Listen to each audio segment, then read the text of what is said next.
Des vers de farine et des grillons pour l'apéritif. C'est le pari fou de cette jeune entreprise. Au paprika, au cumin ou encore à la mangue, les idées fourmillent pour aider le consommateur à franchir le pas. On est quand même sur un insecte qui a un petit goût de noisette, qui est assez léger. Et notre travail, c'est de venir le sublimer pour rendre l'apéritif un peu plus intéressant. Et la recette du jour est à base de molitor, plus connu sous le nom de vers de farine. On vient rajouter en fait l'assaisonnement et la gomme arabique qui va permettre à l'assaisonnement de coller et d'adhérer à l'insecte. Donc là, c'est une poudre de caramel beurre salé.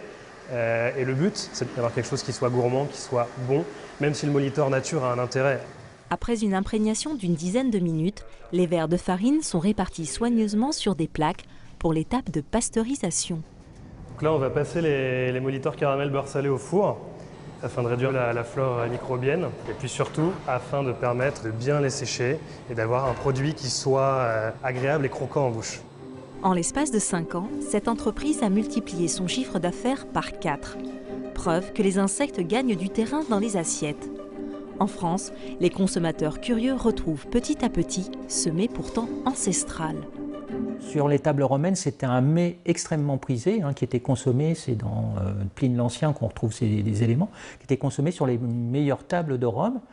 Et jusqu'au XXe siècle, on consommait encore des insectes et dans le sud de la Provence, il y avait même une célèbre soupe de cloporte.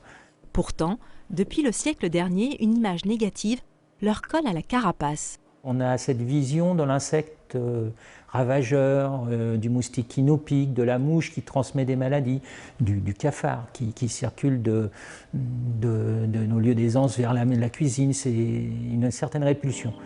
En revanche, sur le plan nutritionnel, les insectes consommables ont tout pour plaire.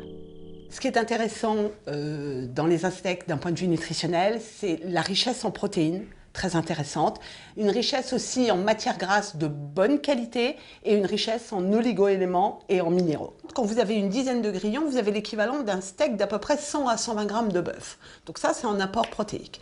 Quand on est sur les insectes, on a essentiellement des acides gras dits polyinsaturés, comme les oméga 3 et les oméga 6.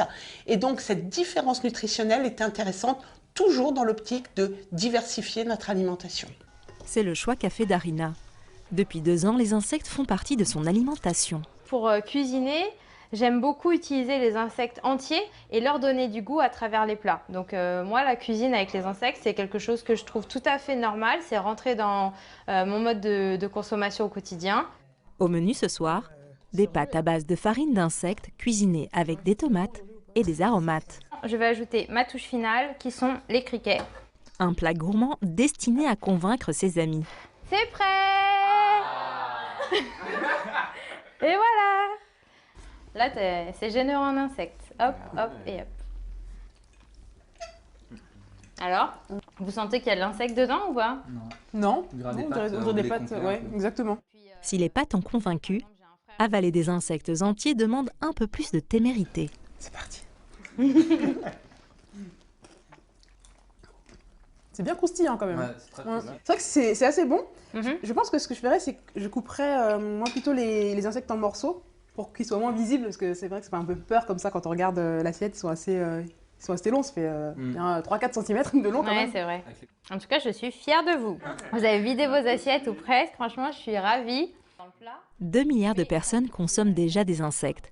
Pour l'Organisation mondiale des Nations Unies, l'entomophagie est une alternative sérieuse pour nourrir la planète et les 9 milliards d'êtres humains qu'elle comptera en 2050.